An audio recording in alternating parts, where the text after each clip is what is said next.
Welcome to another edition of the Tom Green Podcast. If you listened to our podcast last week and have bothered to listen to any more podcasts, thanks for joining along. And we had an awesome time last week with New England Patriots reporter Meredith Gorman. And we'd love to get her back on the show, as well as some other Patriots reporters and other NFL reporters from that type.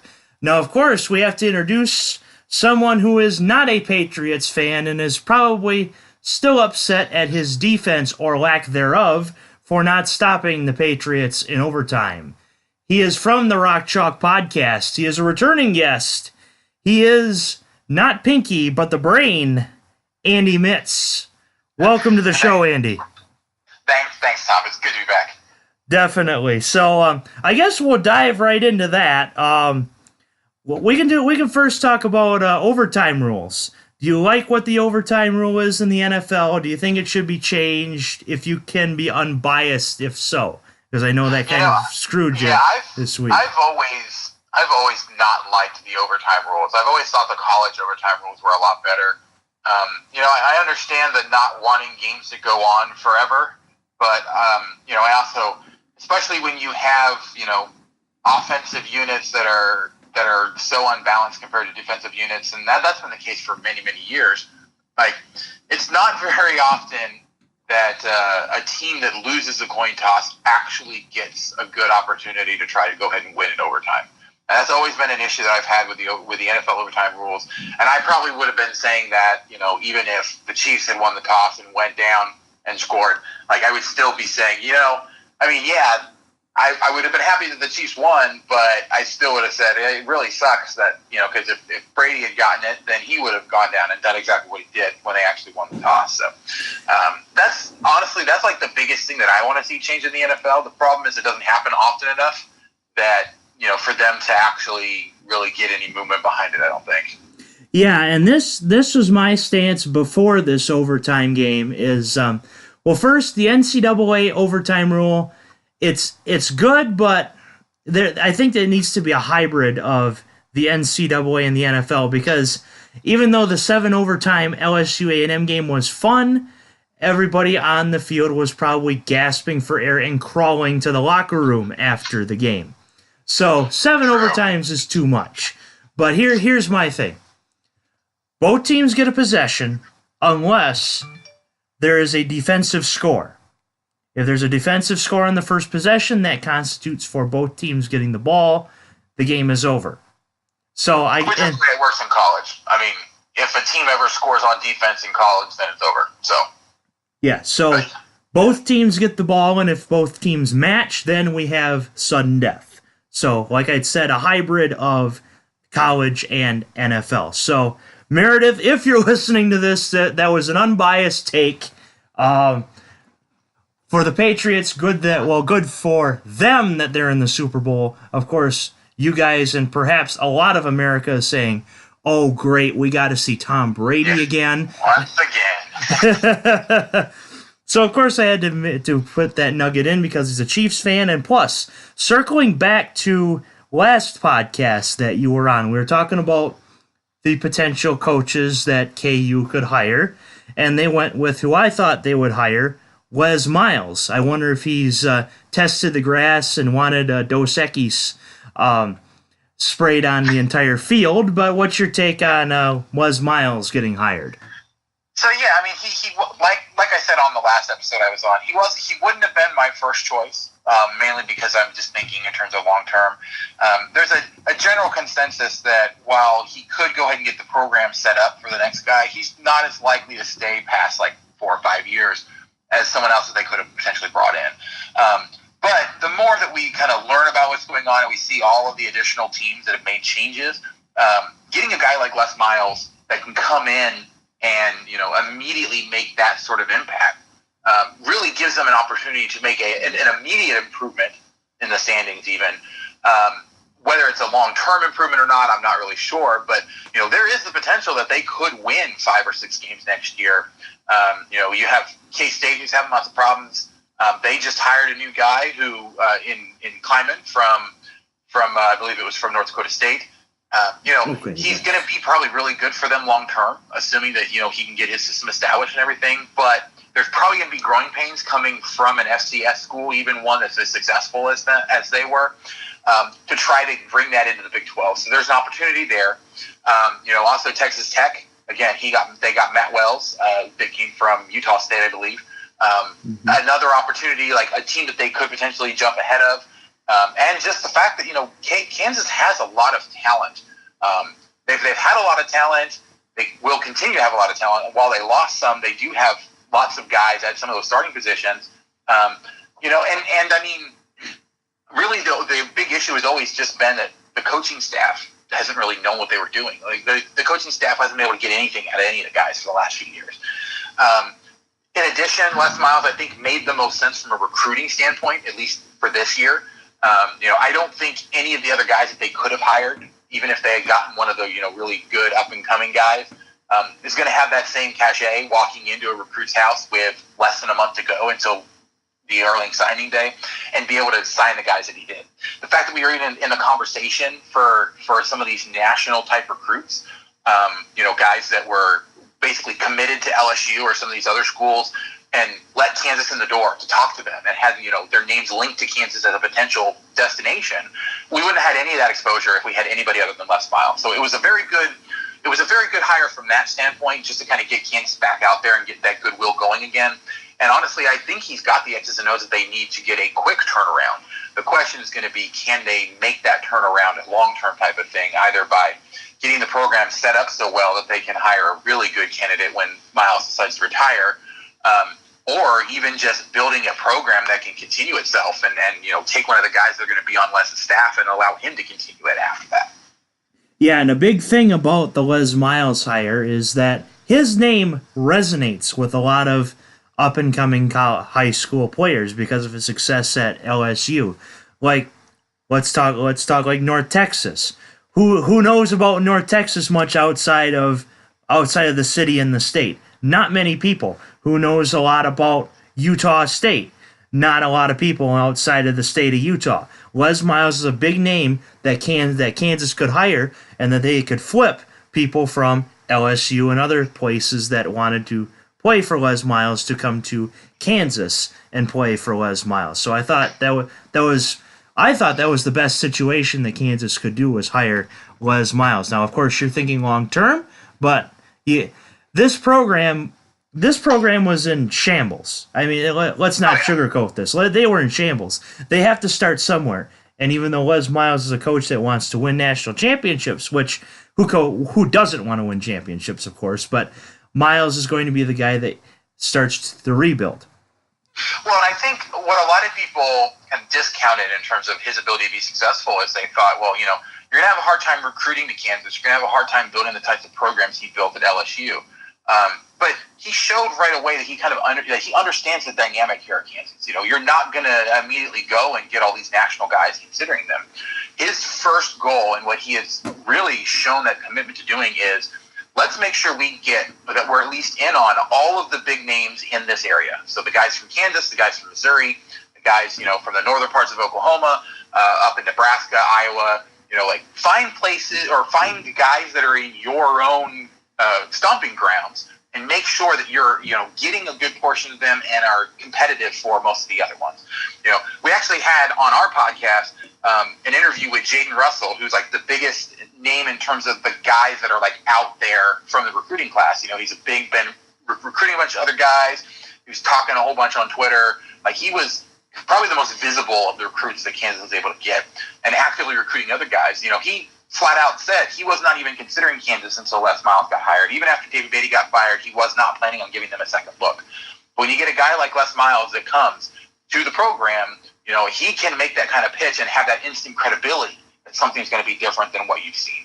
Any of these other guys that would have been, up and coming, guys that have been really good at lower levels, but this is their first big Power 5 job, they don't have that built-in credibility to be able to come in and say, look, this is the kind of program I want. I think you'll be really successful in it. We're going to get you some good playing time, and we're really going to, build something with this program together. And that's basically the key of the pitch that Jaden Russell said that Les Miles came to him with. And I imagine he's doing that with most of the guys that he's talking to. But he really quickly focused, trying to find ways that they could help the program. And so this is a complete turnaround from everything that we've seen. There's a lot of focus on the right kind of guys in terms of what's realistic for Kansas to get, and the kind of success you need to have in finding and developing local guys as the base of your program, and then reaching out for national names like 4-star recruits as you can get them, but not trying to build a home run strategy of recruiting like David Beatty seemed to do. He seemed to think that he had a couple recruiters from Louisiana, so they could pick some big names up from Louisiana, try to pick up a few big names from Texas, and kind of hang their hat on those sorts of things, which left the talent base in the program very, very thin, and they weren't able to overcome it. So he has the recruiting moving in the right direction. He has the excitement back here, and a big name like Les Miles is really, I think, the only one that could get that excitement across all segments of the fan base. We'll obviously deal with any long-term implications, whether someone else would have been better when we get there. For now, it's just nice to have people talking positively about the Kansas program again, and actually feeling like there's some real optimism moving forward. And from that, we will now focus on the college basketball portion of the show. As most people, as you guys have seen, this is a college basketball show with Andy Mitz, not quite a college football show. But of course, I had to circle back to the last show. So, college basketball, he's a KU fan. I'm a U of M fan. He's used to being on the right side of the bubble and perhaps getting a 1 seed. Me, not so much. Thankfully, this year is a little different. So, going to KU, where I had said before for the rundown, we were going to hit a strength and a weakness on our team. So, without further ado, Andy, give me a strength and a weakness from Bill Self's Kansas Jayhawks. So I went back and forth on a lot of this because, a lot of the things that we thought were going to be strengths coming into the year turned out to really not be that strong.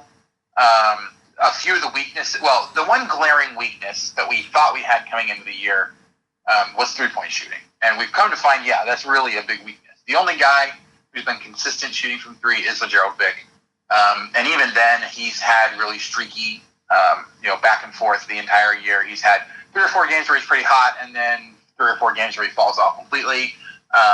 He hasn't been consistent enough for us to really rely on him, especially when he tries to, put the ball on the floor to try to take advantage of the fact that people are coming to close out on him. He does some pretty bad things with the ball. So three-point shooting is definitely one of the weaknesses of this team. We just do not have good three-point shooters. In terms of surprising strengths, because we thought that depth overall was going to be a strength on this team, and it turned out that it's not.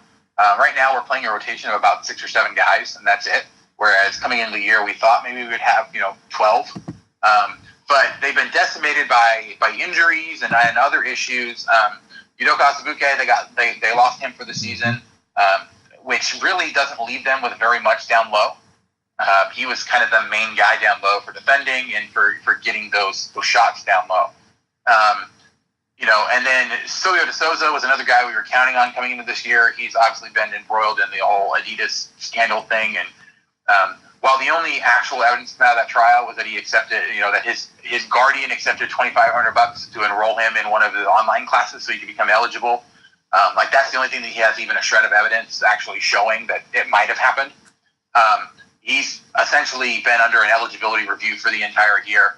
He's lost half the season already, whereas, if they stipulate to that particular violation, it probably would have been like 8 or 9 games instead of the large number of games that he's missed already. And then they just had some of the guys they're expecting to step up just haven't been effective. So what we thought was going to be their biggest strength, just being able to go to so many different guys, turns out to really be a weakness because guys are not as consistent as they're expecting. But the biggest strength that I think that they do have is their point guard play. Devon Dotson has been a little surprising as a freshman. There was some questions coming into the year whether Devon Dotson or Charlie Moore was going to get the point guard duties. Devon Dotson has legitimately looked like, an all-conference or even, in some cases like a second or third team all-American type of point guard. He's been very, very consistent. His offensive stats aren't necessarily there, so he's not, I don't think he's legitimately going to challenge for any of those types of awards this year. But he's been really, really good on defense. He runs the offense really, really well. He's kind of everything that you want from a college point guard, except he doesn't necessarily score as much. That's not really his role in this offense, though. He can still flash to the rim on a drive and score on that. He's a decent free throw shooter. It's like he does everything all around that you want from a good point guard, which has really been the saving grace for this team in a lot of cases. Yeah, it's something I would comment on for Kansas is that a strength of their team that maybe you haven't seen that I have is their depth. Like you have said, Azubuike and D'Souza have been out pretty much. Azubuike out now, but D'Souza pretty much the entire season. They've still found ways to win, especially at Fog Allen Fieldhouse. That place still feels like the place it has been over the past 15 years. And I think of course, one of their weaknesses is perhaps 3-point shooting and Big 12 road games. And just like the Big 10, in the conference on the road is very tough. They lost one at West Virginia that I don't think a lot of Kansas people were expecting to lose. But it's it's recovering from that they must do, and they did so against Iowa State this week. Right. Yeah, and so, about that, I would say, I guess in one sense, yeah, their depth has been a strength because they've been able to piece together enough after losing those guys and after other guys not performing to where we expected them to. But it's also, I can't really call it a strength anymore because in the last 3 or 4 weeks, they've had a rotation of essentially 5 or 6 regular guys and then a couple guys that are playing part-time minutes. The addition, they pulled the red shirt on Ochai Agbaji, which a lot of people were wondering if he was going to get enough playing time, because to really make that worth it. Bill Self has a habit. He's actually pulled the red shirt on guys a few times in the past, and he never put enough trust in those guys to be able to play them significant minutes after pulling the red shirt, and so it ended up wasting the red shirt season that they were going to have. This has been completely different. Ochai Agbaji has shown that he belongs outside of the West Virginia game. He got overwhelmed, I think, with the press that they put on there. But he has come in to give them that 6th guy that they can really count on. I would even go so far to say that they're probably their best lineup includes Ochai Agbaji, which is not something you expect from a guy that was going to redshirt in the year. But that depth that they were supposed to have coming into this year is what made them think that they were going to be able to do that and get away with it. So it's good that they were willing to pull that and kind of use that. And I guess that kind of does speak to the strength of the depth. I just don't think now they have any depth at this point. They've kind of used all that depth and don't really have it back. If we can get De Souza back at any point this year, it's going to be a big boost to this team. I think just from a minute standpoint, because we have guys that are in conference play are averaging 37 minutes a game. I think we have 4 players that are averaging 37 minutes a game, which is a lot to play. So definitely, and pulling the red shirt as far as college basketball goes, really, you think it would mean a lot, but it really doesn't in the retrospect of things because of the one and done rule. Really, you have a lot of these one and doners who they don't even think about red shirting. So when you hear pull a red shirt, oh, okay, even though it really is supposed to be a big thing. Usually the guys that are in line to get red shirts were probably going to be 3 or 4 year players anyway.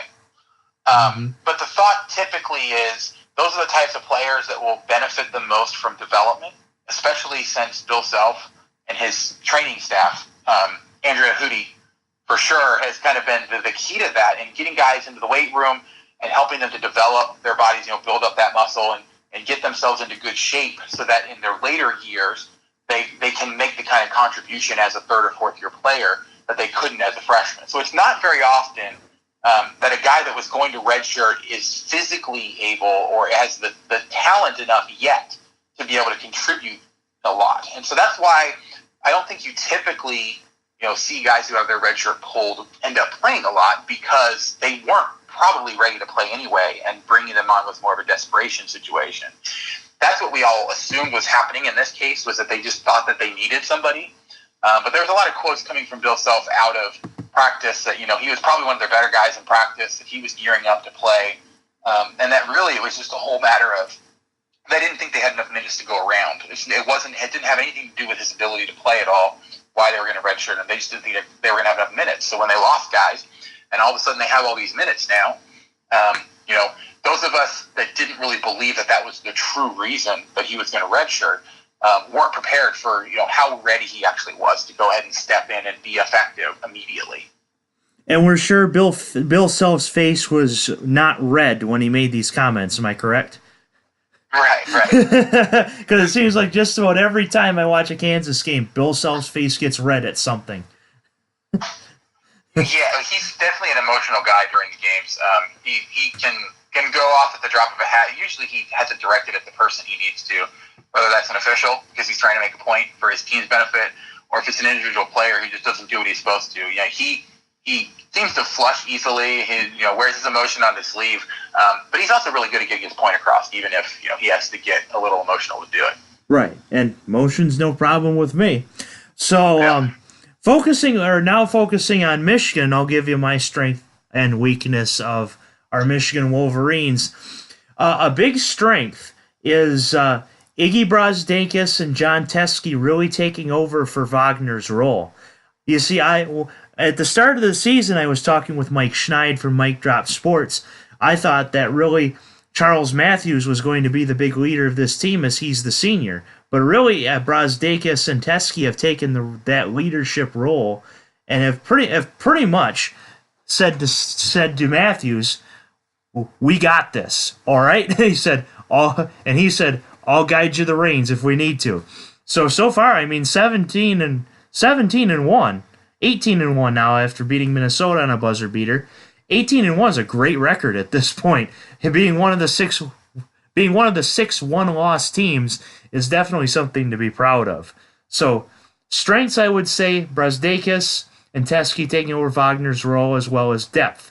When Livers was out for the Indiana game, Johns took over as Mr. Basketball from Michigan last year and really took over Livers' role, which helped Michigan beat Indiana to stay undefeated at that time. So, similar to Kansas, depth is a strength, as well as the leadership roles. Weakness, when one guy gets cold, everybody else gets cold.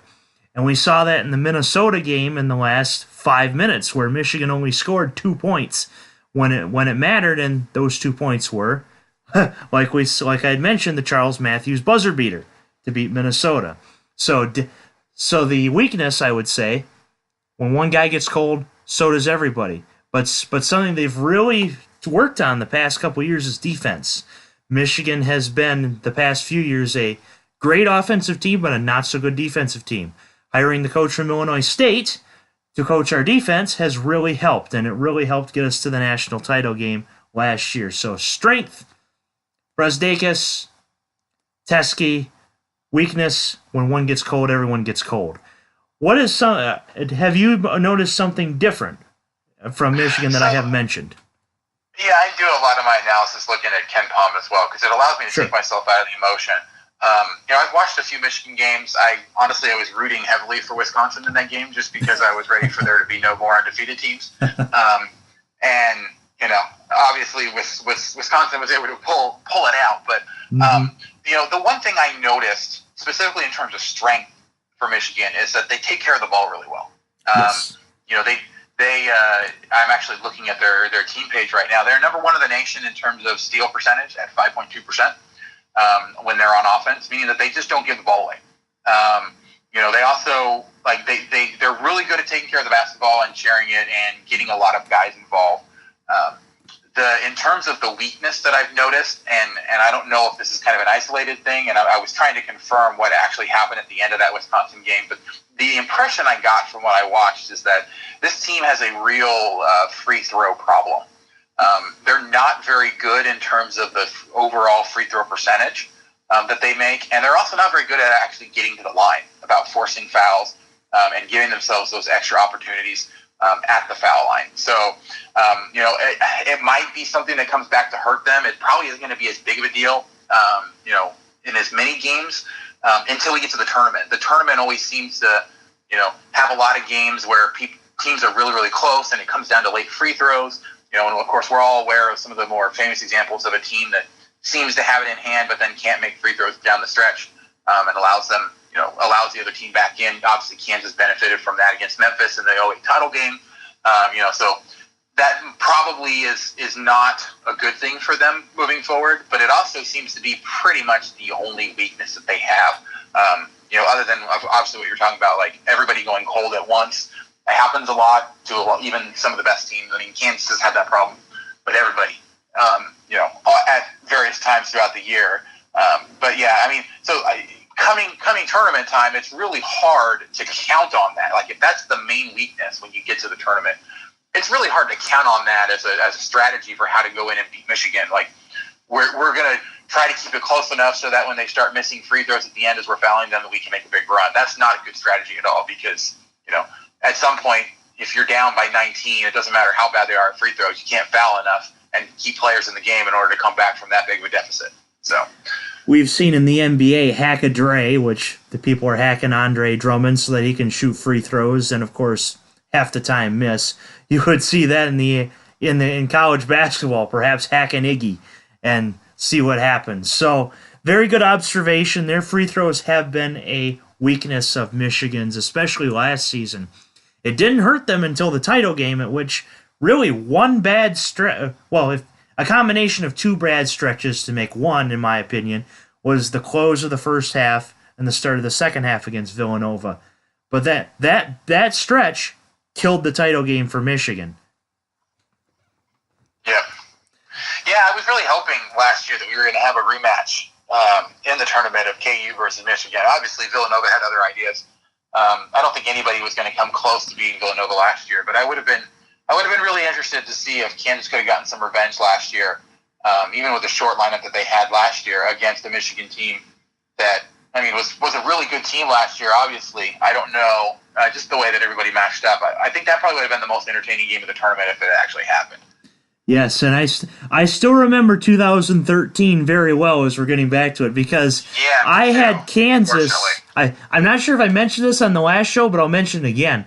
I had Kansas winning the national championship in 2013. Michigan played Kansas.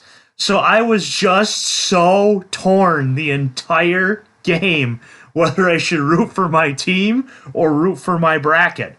But when Trey Burke hit that three, that pretty much sealed it. Yeah, I'm rooting for my team. And of course. My team made it to the national title game at which Luke Hancock, just like Dante DiVincenzo this year, sunk the Michigan Wolverines. Exactly. If only those guys had a cold night that night. So we'll move on to the next question. I outlined it as who wins the Big 12, but I'll actually kind of flip this just a little bit. If not Kansas, who will win the Big 12?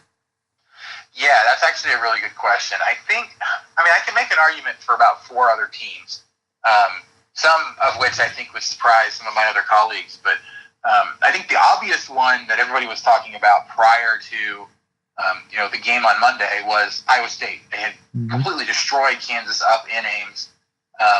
And even, they played Kansas pretty close down in Lawrence, kind of lost it at the end. But I think Iowa State, just talent-wise and how they match up with the rest of the conference, has a really good shot now that they don't have to play Kansas anymore to at least have a good enough record to stay up there with KU. Kansas is projected right now by Ken Pom to win the conference at 12-6. And to be honest, I wouldn't be surprised if the winner of the conference did have, 5 or 6 or maybe even 7 losses, just with how crazy the Big 12 is this year. But if it's not Kansas, I'd say the most likely is Iowa State. I think the second most likely is going to be Kansas State. They started the Big 12 conference 0-2, but have been on a complete tear since then, really driven by their defense. They have the number 4 ranked defense in the nation. The only behind in the Big 12 conference, Texas Tech, who has a number 1 ranked. Both of those two teams, and that's the other team I think that's most likely would be Texas Tech. Kansas State and Texas Tech are kind of very similar teams in that they both play really good defense. They're both questionable on offense, but they seem to have a toughness about them. Kansas State more so than Texas Tech, where they don't wither together like they typically have in the past when they face a tough situation. Kansas State has already gotten 2 big, huge road wins. They beat Iowa State at Iowa State. They beat Oklahoma at Oklahoma. So I think in terms of they're in the driver's seat for that second spot right now. I do think that Iowa State's probably a little more talented, is going to match up a little bit better. But the team that I think is kind of from out in left field that could potentially contribute or challenge here, I think is Baylor. They're 4-2 right now, and they don't really look very good on paper in a lot of cases, but they are really good at offensive rebounds and getting second chances. And their defense down low is pretty good too. Really, their luck going into this year is going to really focus on 3-point shots by the other team. If the team they're playing is hot from 3-point land, they don't stand a chance in that particular game.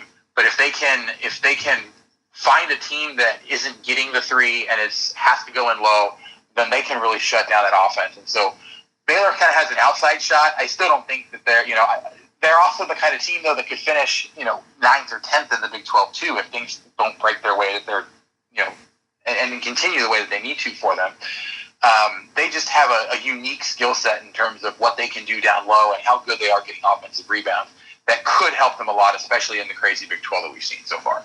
Especially. And I compare Baylor basketball to the Detroit Lions, and I'll say it like this. That Baylor is a fairly good team, but when it comes to the bright lights and the big show, the big game, they always fall short. Every single year. And a lot of that I think you can attribute to the head coach. Scott Drew. He's good in terms of, general X's and O's, but he is really bad when it comes, especially to late game execution. So he's good at getting a team set up and getting a system set up and actually playing, getting his guys to play well. But when it comes down to, if you get to a late game situation where the coach has to make a call, has to call a certain play, or has to do clock management a certain way or something like that, he just doesn't seem to have that skill set. And so while he builds a program that wins consistently enough to keep him around, they also don't win often enough to really push them into that upper tier. Another guy that we talk about in the Big 12 all the time that is kind of like that is Bruce Weber with K-State. I think he's got a little bit more talent. A guy like Dean Wade is definitely talented enough to overcome some of those shortcomings of the coach.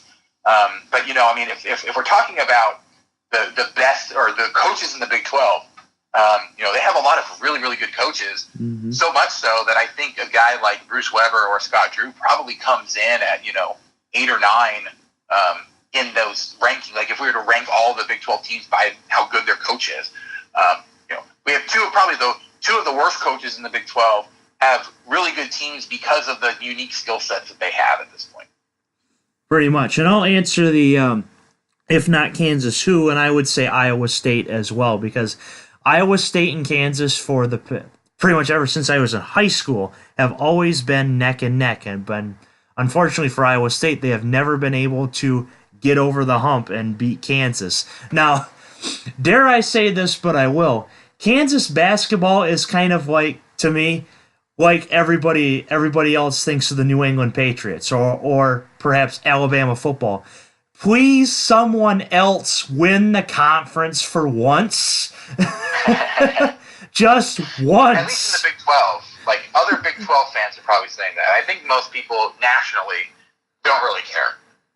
But yeah, if you talk to your Big 12 fan or your fan that lives in the Big 12 area that is at least familiar enough with the teams, everybody's waiting for the day that Kansas does not win the Big 12 conference. The same way that everybody's waiting for the day that the New England Patriots don't make the playoffs. Which was a reality back in 2008, but not today. Right. So Iowa State first, then I would go Texas Tech second, because last year they were a Sweet Six, or they were in. If you correct me if I'm wrong, they were an Elite Eight team. I had Purdue Correct. in that. They lost to Villanova in the Elite Eight. Yeah, the only reason I didn't pick Texas Tech above Kansas State is I think that Texas Tech has kind of built up their record on a lot weaker teams and built up the statistics that they have on those weaker teams, and they seem to be struggling now, especially on offense, when they're getting to more consistent, good competition. Whereas Kansas State played a more challenging schedule in the non-conference and played without Dean Wade for a good portion of those games, and still was respectable enough to stay up towards the top of the conference and towards the top of the rankings. And they're now finally coming on strong now that Dean Wade's back. But yeah, I mean, I could definitely make an argument for Texas Tech as well. I mean, I think those are clearly the top 4 teams: Kansas State, Iowa State, and Texas Tech. And I wouldn't be surprised at them finishing in any order at the end of the year, to be honest. Mm-hmm. And then the last question before I go to Big 12, or Big 10, excuse me, is last year's Oklahoma, should they have made the NCAA tournament over Oklahoma State? Absolutely not. No. I actually said that. That was my reaction to it. I live tweeted the Selection Sunday show for the Rock Chalk Talk account. And that was one of my biggest comments was, Oklahoma State definitely deserved it. We all know why Oklahoma got in because of Trae Young. Because of Trae Young, and I thought it was total BS. But go ahead, they weren't going to keep a guy like that out where they could package storylines around him, out of the tournament completely. Oklahoma had a good showing in the tournament for the game that they played. Had an opportunity to win that game and didn't completely embarrass themselves. But I think Oklahoma State was definitely the better or the more deserving team to be in there. Now, granted, they didn't have. I mean, they only had. Let me see. What was it? They only had 3 teams that didn't make the NCAA tournament last year from the Big 12 conference. So, you can't really complain about the Big 12 itself, kind of being, being cheated at all. But I definitely think that Oklahoma State was probably just the fact that Oklahoma State, finished in a tie with Oklahoma, and that Oklahoma had the better storylines. But I mean, Oklahoma State had a better record too, and advanced further in the Big 12 tournament, if I remember correctly. They seemed like they belonged more. But a team like Baylor, that also didn't get in last year, I think had just as much a gripe of not getting in over Oklahoma as well. So yeah, and you would probably wanted to have seen my reaction once Trae Young was eliminated. I was just yelling at the TV, "Get the out of the tournament, Trae Young! You didn't belong!" Blah blah blah blah blah. And it wasn't a knock on Trae Young as much as it was just a knock on the committee for selecting Oklahoma because of Trae Young.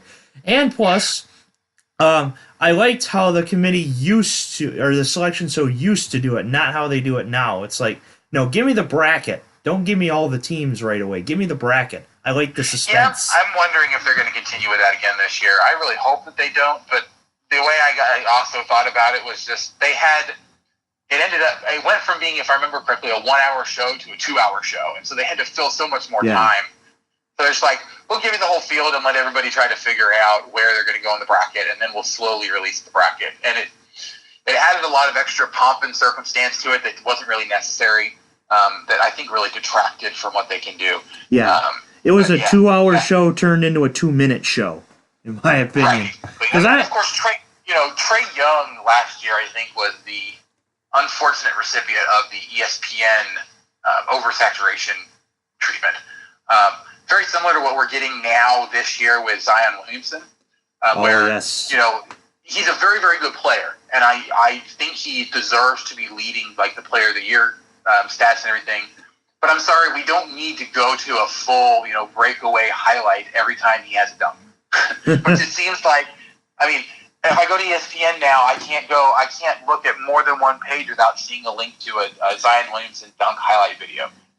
It's absolutely ridiculous just how over the top they've gone with all of this. There's a lot of other players that are doing very similar things night in and night out and not getting any kind of recognition. ESPN in general has a bad habit of picking one guy that they think is going to be a big star and then overhyping him like crazy. A lot of times they deserve it because, they'll pick someone who has a good run and then either falls off and so it looks ridiculous at the end, or they'll pick a guy who really, deserves a lot of attention, but then they ignore everybody else that deserves a bunch of attention as well. Yeah, and one last thing before we get there. I thought Scottie Pippen was absolutely crazy thinking that Zion should sit the rest of the season and wait for the NBA. It's like, in that case, let's just get him out of high school like we used to. I mean, come on. These guys want to be in the NCAA tournament. Let them play, Scotty. Well, not only that, but I mean, like, I understand the point that he probably isn't going to improve his draft stock because he's going number one unless he, has a career-ending injury. You know, I mean, I understand wanting to protect that, but if he were to go ahead and sit and say, "Oh, I'm preparing for the NBA draft," well, then what NBA team is going to really, what are they going to think about his commitment to the game? Like, you don't quit on your teammates like that. Would he be the kind of guy that would come into the NBA and, the team gets close to locking up the one seed or a playoff berth, halfway through the season, and he says, "Oh, I want to sit and save myself for the playoffs." That's not going to fly in the NBA. Why would they, try to do that in the NCAA? I understand that they're not getting paid in the NCAA, but if you're going to quit on your team there because you're more worried about your own personal standing in the draft coming up, you're not the kind of team player that most teams are going to want to deal with. It comes across as a big ego move as opposed to protect myself so I can get paid kind of move. Mm-hmm. Definitely. So let's now move course to the Big Ten, and of course the question that I will answer first, since I'm the Big Ten guy, is if not Michigan, who? And the answer seems pretty obvious: Michigan State, and it's because both teams have just gone wire to wire in the Big Ten so far, and they're going to go wire to wire in 2 games just before the end of the season, one on February 24th. The next is the last game of the conference season before the conference tournament. And it may very well come down to those 2 games. And as far as that goes, I think they'll split. And so in that case, it's going to come down to who stumbles more beforehand. Right now, Michigan has once in the loss to Wisconsin, which I had said to other people, not on the show, but I'll say it on the show now. I think Michigan's going undefeated at Chrysler, but the road is obviously a very tough task, especially in the Big Ten. I said it on our other show that the Big Ten is pretty much gladiators in the Roman Colosseum beating up each other. And that's what we've seen so far this season, is a lot of these teams are going to get into the tournament. As far as their non-conference record has been great, but we'll see what happens. But for right now, I'm going to go Michigan State as the if not Michigan, who answer to that question. Who stumbles more? Right now, it's Michigan. Who do you think? If not Michigan, who in the Big Ten? Yeah, I think that Michigan State's the obvious answer. In terms of a kind of a dark horse, and I don't even know that they're really that much of a dark horse because they're ranked number 9 in KenPom right now, but Purdue looks like they have a really good team this year. The one thing I will say about Purdue, it looks like because the Big Ten has unbalanced schedules, if I remember correctly. Yeah, we went to a 20-game schedule this year, and because we only have 14 teams, we can't play everybody twice. But we have 2 more teams now that we play twice instead of the 18-game schedule like you guys have, where you guys play everybody twice because there are only 10 teams in the Big 12. How ironic. Yeah, exactly. So I mean, Purdue is I guess actually both Michigan State and Michigan have to play. Of those 3, they all are playing each other twice. So it's not like there really is any advantage to them. But I think Purdue is really the only other team that is set up to really be able to hang with them. Nebraska is a dark horse candidate that could potentially be pretty good. But again, I don't know that they have enough to hang with everybody throughout the entire year. The one thing I will say, though, looking at Nebraska's schedule, it looks like they play. Looks like they only play Michigan once. Is that right? I believe so. I don't know the schedule up, but that sounds right. And I had forgotten that you guys have those 2 games up in the very beginning, like up in the beginning of December, that are conference games as well, where he snuck those in. So I had to go back and double check and make sure. But Nebraska benefits from not having to face the top 3 2 times each. But the only one that they don't play twice is you guys, Michigan. So it's not that big of a benefit. If it's going to be someone other than those top 3 teams, I think Nebraska is the most likely. Maryland, has been decent, but they've had enough problems that I don't think that they can sustain it. Wisconsin, again, another good team, but I don't know that they're going to do enough away from home to really push. And so, what I've noticed with the Big Ten is it's not quite as crazy in terms of the Big 12. Like the Big 12, anybody can beat anybody anywhere. It seems like every night. West Virginia is probably much better at home than they are away, but they're still talented enough, and they play that weird style of defense that if they can if they can bug somebody just right, they can completely shut a team down. So I don't know that the Big Ten really has that from top to bottom like the Big 12 does, but they have enough guys or enough schools that are good enough that they could challenge. So I could see the winning team in the conference having 4 or 5 losses potentially in conference. But I would say I think Michigan State is actually the most likely team to win the Big Ten in general, even over Michigan. But Michigan's going to keep it close the entire year long. I think a split title is very, very likely, where they both end up with the same record.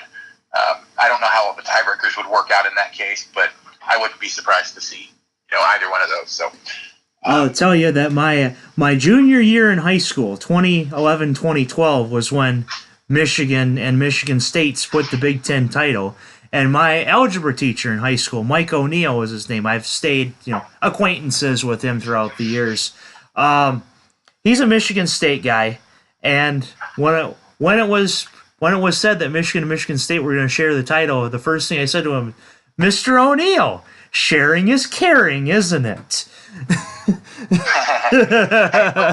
Real quick, not to interrupt, but I do have just a couple more minutes, and then I got to get out. So, okay. Do you want to just jump quickly into how many teams from the conferences, and then we can have a very brief debate about which conference is better from top to bottom? We certainly can. Since he is time constrained, we'll go right ahead and say we'll go right ahead to the which conference is better debate, because the bubble teams, as I had said before, the bubble teams can change week in and week out. So we don't have to worry about the bubble teams right now, as our teams are squarely in, unless something catastrophic happens, like the apocalypse. Yeah, looking at the projections for the conferences right now, just looking at the bracketology, I think those are pretty reasonable. The Big 12 is probably going to get about 7. I think the Big 10 is probably going to get about 10, just because of how many teams that they have, and they have enough that are kind of hovering around there. In terms of the big debate has always been, for the past few years, it's always been which is the better conference, the Big 12 or the ACC, and it really comes down to do you value consistency across the entire conference, so your average team, or do you value having 4 really good teams at the top? ACC has always had 4 really good teams at the top, but the rest of the conference is okay, but really not that great. Whereas the Big 12 is consistently now for the last few years, I think all the way back to 2011, where Ken Pom had them rated in the top spot in terms of the best conference. And the way that they do that, actually, it looks like the number 1 for them. But the way that they typically do that is they look at the team expected to go 500 in conference play as a proxy for the average team. But the Big 12 has always been an extremely balanced team, and the only reason that my argument of the only reason they haven't gotten that due is because it's never been the same team that's been up at the top of Kansas. They've consistently had 3 or 4 teams that are in the top 20 of college basketball. But it's always been Kansas and then 3 other teams, and then the next year it's Kansas and 3 different teams, or so there hasn't been that consistency at the top, and so people don't recognize the conference for how good it's been. Not to mention the fact that there's never a night off in the entire conference.